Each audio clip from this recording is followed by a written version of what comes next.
Hello students, in my previous video we have solved question number 1 to question number 5 of exercise 4.2. Now in this video we will try to solve some more questions based on properties of determinants. But before that I want to tell you one thing, that in exercise 4.1 we have discussed that how to expand determinants, but we have seen that it is easy to expand the determinant about any row or column which contains maximum number of zeros. So maximum number of zeros बनाने के लिए किसी एक रो में या किसी एक column में हम प्रॉपर्टीज़ यूज़ करते हैं, इसीलिए ताकि जो डिटर्मिनेंट है वो सिंपल हो जाए, क्योंकि कुछ ऐसे भी क्वेश्चंस हैं जिनकी हम डायरेक्ट एक्सपेंशन करेंगे तो वो क्वेश्चन हमारे लिए बहुत टफ हो जाएगा। लेकिन अगर किसी रो में हम मैक्सिमम नंबर ऑफ ज़ीरोज़ बना दें या किसी कॉलम में हम मैक्सिमम नंबर ऑफ ज़ीरोज़ बना दें और उसके बाद हम एक्सपेंशन करें तो हमारे लिए क्वेश्चन बहुत ही ईजी हो जाता है। तो मैक्सिमम नंबर ऑफ ज़ीरोज़ बनाने के लिए हम क्या करते हैं, प्रॉपर्टीज़ यूज़ करते हैं। क्लियर? सो क्वेश्चन नंबर 6 क्या है, दिस इज इक्वल टू 0। इस डिटर्मिनेंट को हमें इसके इक्वल प्रूव करना है। सो मैं इसको डिनोट कर लेती हूँ डेल्टा के साथ, 0 minus a b, a 0 c minus b minus c 0। Practice के साथ आपको प्रॉपर्टीज यूज करने आ जाएंगी। तो मैं यहाँ पर क्या यूज करूँगी, डेल्टा इज इक्वल टू, मैं इंटरचेंज कर लूँगी रोज और कॉलम्स को, प्रॉपर्टी यूज करूंगी by interchanging rows and columns. तो 0 a minus b minus a 0 minus c and b c 0।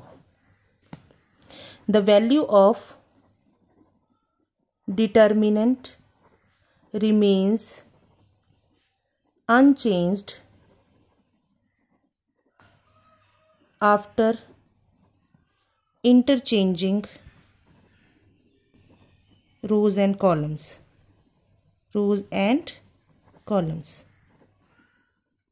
ये मैंने प्रॉपर्टी यूज की यहां पर।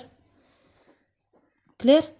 सो डेल्टा इज इक्वल टू, इन दोनों, अगर डेल्टा को हम देखें, इन दोनों डिटर्मिनेंट को देखें तो सिर्फ एक ही यहां पर डिफरेंस है कि यहां पर जो एलिमेंट पॉजिटिव हैं वो ये एलिमेंट यहाँ पर नेगेटिव है और जो एलिमेंट यहाँ पर नेगेटिव है वो एलिमेंट यहाँ पर पॉजिटिव है।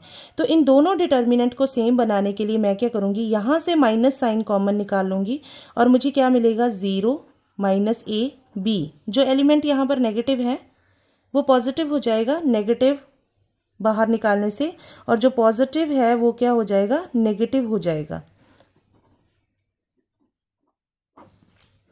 सो ये डिटर्मिनेंट और ये डिटर्मिनेंट दोनों सेम बन गए, सिर्फ नेगेटिव का फर्क है। So what can I write here, delta is equal to minus of delta, which implies that delta plus delta is equal to 0, which implies that 2 delta is equal to 0। So delta is equal to 0 means determinant is equal to 0। So this is the right hand side of the question. अब ऐसा नहीं है कि मैंने इसको ये वाली property use करके क्वेश्चन को किया तो आप भी ऐसे ही इस क्वेश्चन को करोगे। अगर आप कोई और प्रॉपर्टीज लगाकर इस क्वेश्चन को कर सकते हो तो आप की चॉइस है कि आप कैसे करोगे इस क्वेश्चन को। सो सेकंड एक्सप्लेनेशन में इसकी करवा देती हूँ आपको कि आप सेकंड मेथड से आप इस क्वेश्चन को कैसे कर सकते हो, सेकंड एक्सप्लेनेशन अब, या फिर सेकंड मेथड।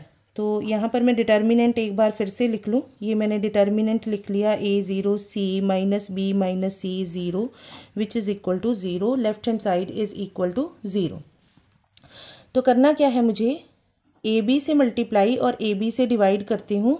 ऐसा क्यों करूँगी, क्योंकि जब मैं इसको, इस कॉलम को बी से मल्टीप्लाई करूँगी तो ये बन जाएगा ए बी 0 और बी सी। इस कॉलम को मैं सी से मल्टीप्लाई करूँ, सॉरी ए से मल्टीप्लाई करूंगी तो यहाँ बनेगा माइनस ए बी माइनस ए सी और 0। यहाँ पर ए बी बनेगा, यहाँ पर माइनस ए बी बनेगा, फिर दोनों कॉलम को ऐड करने पर मुझे यहाँ पर 0 मिल जाएगा और मुझे इस पूरी रो में 2 एलिमेंट 0 मिल जाएंगे। जब मुझे एलिमेंट दोनों 0 मिल गए तो मुझे इसको एक्सपैंड करने में ईजी हो जाएगा, इसलिए मैंने ए बी से मल्टीप्लाई और ए बी से, अगर मैं ए बी से इसको मल्टीप्लाई करूंगी तो मुझे ए बी से डिवाइड भी करना पड़ेगा, इसलिए A B upon A B. तो अब मैंने डिटर्मिनेंट को एज इट इज लिख लिया, A0C minus B minus C और 0। अब मैं क्या करूँगी, ये वाले AB को यहाँ पर कॉलम 2 में और कॉलम 3 में एडजस्ट करूँगी। कैसे? 1/AB 0 माइनस A B को मल्टीप्लाई किया, ये B को कॉलम 2 से मल्टीप्लाई किया, क्या मिलेगा? AB 0 BC, और ये जो A था इसको कॉलम 3 से मल्टीप्लाई किया, माइनस AB माइनस AC और 0। क्लियर? अब मैं यहाँ पर 0 बनाने के लिए इन दोनों कॉलम्स को ऐड कर देती हूँ। सो कॉलम 2 पे ऑपरेशन लगा, कॉलम 2 प्लस कॉलम 3, ये ऑपरेशन मैंने अप्लाई किया। So what will we get? 1/AB 0 minus AB and AB plus AB 0, 0 minus AC and BC plus 0 is equal to BC and minus AB minus AC and 0। Clear? अब ये maximum number of zeros मिल गई मुझे रो 1 में। अब मेरे लिए expansion बहुत easy है। अब मैं एक्सपैंड कर दूंगी इसको। सो एक्सपेंशन में यहाँ पर सेकेंड पेज पर करूंगी। एक बार मैं डिटर्मिनेंट को दोबारा लिख लूँ, 1/AB 0 minus AB 0 minus AC BC and minus AB, ये डिटर्मिनेंट मैंने दोबारा लिख लिया, minus AC and 0। Expanding along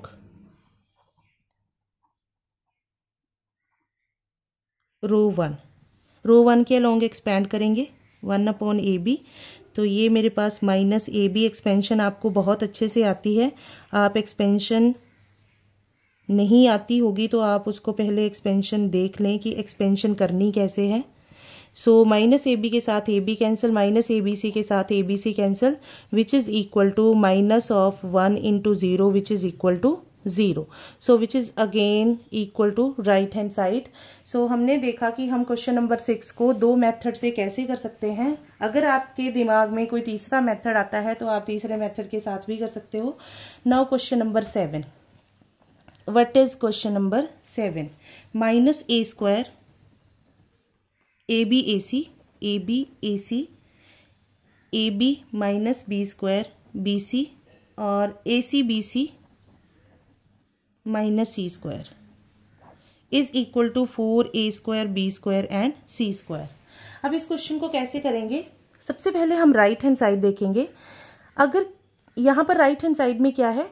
ABC, हालांकि यहाँ पर A square B square C square है, लेकिन ABC भी अगर हम ले लेते हैं, उसको भी कॉमन निकाल लेते हैं, तब भी हमारी प्रॉब्लम सॉल्व हो जाएगी। ABC कॉमन निकालो फर्स्ट रो में से, सेकंड रो में से और थर्ड रो में से। Taking out common A from row 1, B from row 2 and C from row 3। Clear? तो ABC मैंने कॉमन निकाल लिया यहाँ पर। अब ABC कॉमन निकालने के बाद यहाँ पर A कॉमन निकाला मैंने, मुझे क्या मिलेगा? Minus A B and C। Clear? यहाँ से मैं B कॉमन निकालूंगी, मुझे क्या मिलेगा? A minus B and C। यहाँ से मैं C कॉमन निकालूंगी, मेरे पास क्या आएगा? A B and minus C। Clear? अभी मैं फिर से A B C कॉमन निकाल सकती हूँ कॉलम 1 में से, कॉलम 2 में से और कॉलम 3 में से। Taking out A B C common from column 1, column 2 and column 3 respectively. Clear? तो मैं कॉमन निकालूंगी, मुझे क्या मिल जाएगा? A square B square C square, यहाँ पर -1 1 1 -1 1 1 1 minus 1 and 1 and 1 1 minus 1। Clear? अब क्या करेंगे? डायरेक्ट एक्सपैंड नहीं करेंगे, प्रॉपर्टीज यूज करेंगे। मैं क्या करूंगी? यहाँ पर 0 बना दूंगी और यहाँ पर भी 0 बना दूंगी। तो मुझे क्या करना पड़ेगा? कॉलम 2 में कॉलम 2 प्लस कॉलम 1 करना पड़ेगा और कॉलम 3 में भी कॉलम 3 प्लस कॉलम 1 करना पड़ेगा। ये ऑपरेशन मैंने कौन सी प्रॉपर्टी के अकॉर्डिंग अप्लाई किए, ये ऑपरेशन थे प्रॉपर्टी नंबर 6 के अकॉर्डिंग। आप अपनी एनसीईआरटी बुक में एक बार कंफर्म कर लें। So a square b square c square -1 1 1 1 + 1 is equal to 0। 1 मैंने क्या किया, कॉलम 2 में कॉलम 1 को ऐड किया, 1 + 1 is equal to 0, -1 + 1 is equal to 0 and 1 + 1 is equal to 2। अब 1 + 1 is equal to 0, 1 + 1 is equal to 2 and -1 + 1 is equal to 0। अगर आपको एक ही ऑपरेशन अप्लाई करने से मैक्सिमम नंबर ऑफ जीरोज मिल जाती हैं तो ये वाला ऑपरेशन अप्लाई करने की कोई ज़रूरत नहीं। ठीक है, मैंने ये पहले ही लिख लिया था इसलिए मैंने इसको अप्लाई कर दिया। अब मैं इसको एक्सपैंड करूंगी along row 1, expanding along row 1। Now expanding along row 1, तो रो 1 के अलोंग एक्सपैंड करेंगे, मुझे क्या मिलेगा, ए square b square c square. इसके अलोंग एक्सपैंड किया मैंने, -1 और यहाँ पर 0 × 0 और ये 2 2 ज़ा 4, -4 is equal to 4a square b square c square which is equal to right hand side. So इस क्वेश्चन को भी हमने सॉल्व कर लिया by using properties of determinants. यहाँ पर मैंने 2 प्रॉपर्टीज यूज की हैं और कॉमन भी मैंने निकाला है। तो after applying 2 properties you can directly expand the question. इसमें क्या होता है, प्रॉपर्टीज भी अप्लाई हो जाती हैं और एक्सपेंशन भी हो जाती है। तो यहाँ पर मैं आपको एक और बात बता दूं कि आपने क्या करना है, किसी एक रो को या किसी एक कॉलम को फिक्स कर लेना है, जो कि मैं वीडियो की स्टार्टिंग में भी आपको बता चुकी हूँ। ये मैंने कॉलम रो 1 को फिक्स किया या फिर मैंने कॉलम 1 को फिक्स किया। इस क्वेश्चन में मैंने कॉलम 1 को फिक्स किया और कॉलम 2 का ऑपरेशन मैंने कॉलम 1 के साथ यूज किया और कॉलम 3 का ऑपरेशन मैंने कॉलम 1 के साथ यूज किया। अगर आपने रो 1 को फिक्स किया है तो आप रो 2 का ऑपरेशन रो 1 के साथ यूज करोगे और रो 3 का ऑपरेशन भी रो 1 के साथ यूज करोगे। ये था आपका question number 7। Now question number 8, first part, 1 1 1 a b c a square b square c square a - b b - c and c - a। Right hand side बच्चों देखो, सबसे पहले इसमें क्या है, a - b b - c और c - a।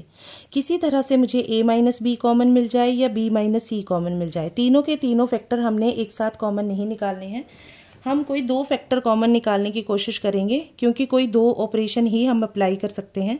हम क्या करते हैं, रो 1 को फिक्स कर लेते हैं, क्लियर, और रो 2 का ऑपरेशन रो 1 के साथ और रो 3 का ऑपरेशन रो 1 के साथ यूज कर लेते हैं। So row 2 is equal to row 2 - row 1 and row 3 is changes to row 3 minus row 1। so ये ऑपरेशन मैंने अप्लाई किया, 1a square as it is, 1 - 1 is equal to 0, b - a and b square minus a square, 1 - 1 is equal to 0, c - a and c square minus a square. ये मेरे पास आ गया। अब मैंने क्या करना है, इसको लिख लेना है थोड़ा सा सिंप्लीफाई करके, 1 0 0, क्योंकि आपकी स्टार्टिंग है इसलिए हम इस तरह से लिख रहे हैं। जब आपको प्रैक्टिस हो जाएगी तो आप डायरेक्ट भी कॉमन निकाल सकते हो, b + a c - a and c + a। जब आपको प्रैक्टिस हो जाएगी आप ये वाला स्टेप जो है वो स्किप कर सकते हो। So taking out common, video pause करो और सोचो बच्चों कि कॉमन क्या है हमारे पास रो 2 में और रो 3 में।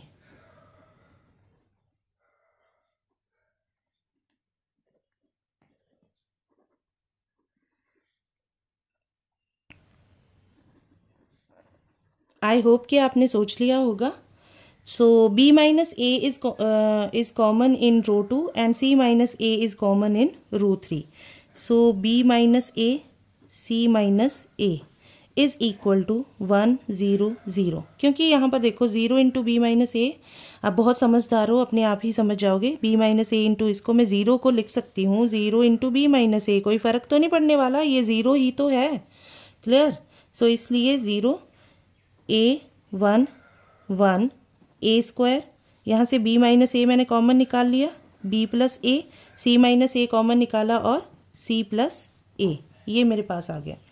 अब क्या करना है, ये मैक्सिमम नंबर ऑफ जीरोज आ गए कॉलम 1 में, एक्सपैंड करो इसको, एक्सपेंडिंग अलोंग